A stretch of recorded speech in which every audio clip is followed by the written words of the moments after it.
La resucitada, de Emilia Pardo Bazán. Ardían los 4 blandones soltando gotazas de cera. Un murciélago, descolgándose de la bóveda, empezaba a describir torpes curvas en el aire. Una forma negruzca, breve, se deslizó al ras de las losas y trepó con sombría cautela por un pliegue del paño mortuorio. En el mismo instante abrió los ojos Dorotea de Guevara, yacente en el túmulo. Bien sabía que no estaba muerta, pero un velo de plomo, un candado de bronce le impedían ver y hablar. Oía, eso sí, y percibía, como se percibe entre sueños, lo que con ella hicieron alabarla y amortajarla. Escuchó los gemidos de su esposo y sintió lágrimas de sus hijos en sus mejillas blancas y yertras. Y ahora, en la soledad de la iglesia cerrada, recordaba el sentido y le sobrecogía mayor espanto. No era pesadilla, sino realidad. Ahí el féretro, ahí los cirios, y ella misma envuelta en el blanco sudario, al pecho el escapulario de la Merced. Incorporada ya, la alegría de existir se sobrepuso a todo. Vivía. Qué bueno es vivir, revivir, no caer en el pozo oscuro. En vez de ser bajada al amanecer en hombros de criados a la cripta, volvería a su dulce hogar y oiría el clamoreo regocijado de los que la amaban y ahora la lloraban sin consuelo. La idea deliciosa de la dicha que iba a llevar a la casa hizo latir su corazón, todavía debilitado por el síncope. Sacó las piernas del ataúd, brincó al suelo y con la rapidez suprema de los momentos críticos combinó su plan. Llamar, pedir auxilio a tales horas sería inútil, y de esperar al amanecer en la iglesia solitaria no era capaz. En la penumbra de la nave creía que asomaban caras fisgonas de espectros y sonaban dolientes quejumbres de ánimas en pena. Tenía otro recurso, salir por la capilla de Cristo. Era suya, pertenecía a su familia en patronato. Dorotea alumbraba perpetuamente con rica lámpara de plata a la santa imagen de Nuestro Señor de la Penitencia. Bajo la capilla se cobijaba la cripta, enterramiento de los Guevara Benavides. La alta reja se columbraba a la izquierda, afiligranada, tocada a techos de oro rojizo rancio. Dorotea elevó desde su alma una depresación fervorosa al Cristo. Señor, que encontraste puestas las llaves, y las palpó. Allí colgaban las 3, el manojo, la de la propia verja, la de la cripta a la cual se descendía por un caracol dentro del muro, y la tercera llave que abría la portezuela oculta entre las tallas del retablo y daba estrecha calleja, donde erguía su fachada infanzona al caserón de Guevara, flanqueado de torreones. Por la puerta excusada entraban los Guevara a oír misa en su capilla, sin cruzar la nave. Dorotea abrió, empujó. Estaba fuera de la iglesia, estaba libre. 10 pasos hasta su morada. El palacio se alzaba silencioso, grave, como un enigma. Dorotea cogió el albadón trémula, cual si fuese una mendiga que pide hospitalidad en una hora de desamparo. «Esta casa es mi casa, en efecto», pensó al secundar el albadonazo firme. Al tercero se oyó un ruido dentro de la vivienda muda y solemne, envuelta en su recogimiento como una larga faldamenta de luto, y resonó la voz de Pedralbar, el escudero, que refunfuñaba. ¿Quién llama a estas horas que comido lo vea yo de perros? Abre, Pedralbar, por tu vida, soy tu señora, soy doña Dorotea de Guevara, abre presto.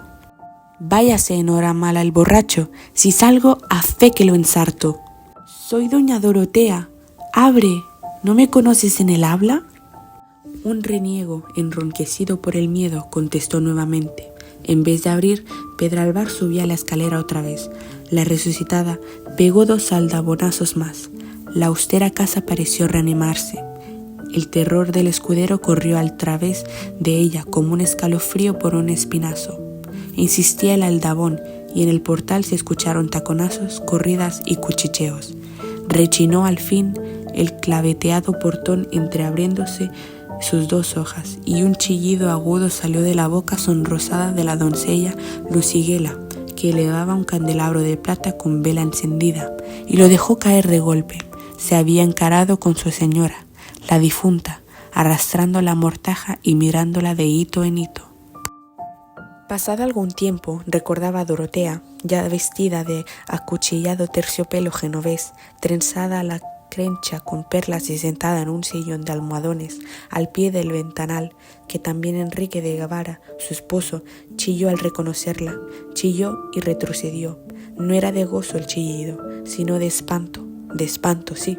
La resucitada no podía dudar, pues acaso sus hijos, doña Clara, de 11 años, don Félix de 9, no habían llorado de puro susto cuando vieron a su madre que retornaba de la sepultura, y con llanto más afligido, más congojoso, con el derramado al punto que se le llevaban.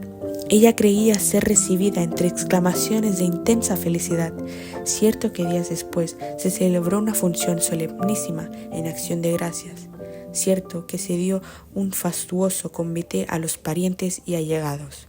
Cierto, en suma, que los Guevaras hicieron cuanto cabe hacer para demostrar satisfacción por el singular e inesperado suceso que les devolvía a la esposa y a la madre.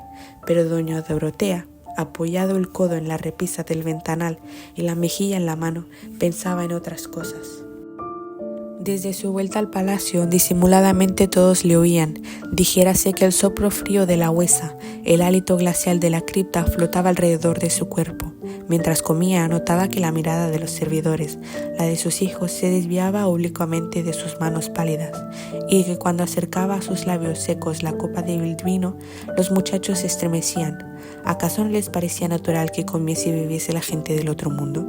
Y doña Dorotea venía de ese país misterioso que los niños sospechan aunque no lo conozcan. Si las pálidas manos maternales intentaban jugar con los bucles rubios de don Félix, el chiquillo se desviaba, descolorido él a su vez, con el gesto del que evita un contacto que le cuaja la sangre. Y a la hora medrosa del anochecer, cuando parecen oscilar las largas figuras de las tapicerías, si Dorotea se cruzaba con doña Clara en el comedor del patio, la criatura, despavorida, huía al modo con que se huye de una maldita aparición. Por su parte, el esposo, guardando a Dorotea tanto respeto y reverencia que ponía maravilla, no había vuelto a rodearle el fuerte brazo a la cintura. En vano, la resucitada tocaba de arrebol sus mejillas, mezclaba sus trenzas cintas y aljófares y vertía sobre su corpiño pomitos de esencias de oriente. Al trasluz del colorete se transparentaba la amarillez sérea. Alrededor del rostro persistía la forma de la toca funeral y entre los perfumes sobresalía el vaho húmedo de los panteones. Hubo un momento en que la resucitada hizo a su esposo lícita caricia. Quería saber si sería rechazada. Don Enrique se dejó abrazar pasivamente, pero en sus ojos, negros y dilatados por el horror que a pesar suyo se asomaba a las ventanas del espíritu, en aquellos ojos un tiempo galanes, atrevidos y lujuriosos, leyó Dorotea una frase que zumbaba dentro de su cerebro, ya invadido por rachas de demencia. De donde tú has vuelto, no se vuelve. Y tomó bien sus precauciones. El propósito debía realizarse por tal manera que nunca se supiese nada. Secreto eterno.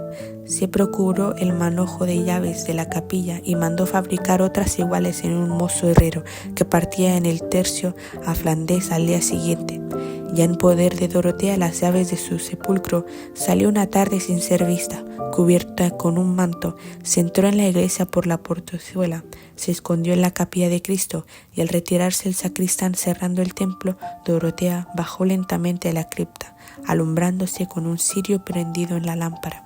Abrió la mohosa puerta, cerró por dentro y se tendió, apagando antes el cirio con el pie. Fin.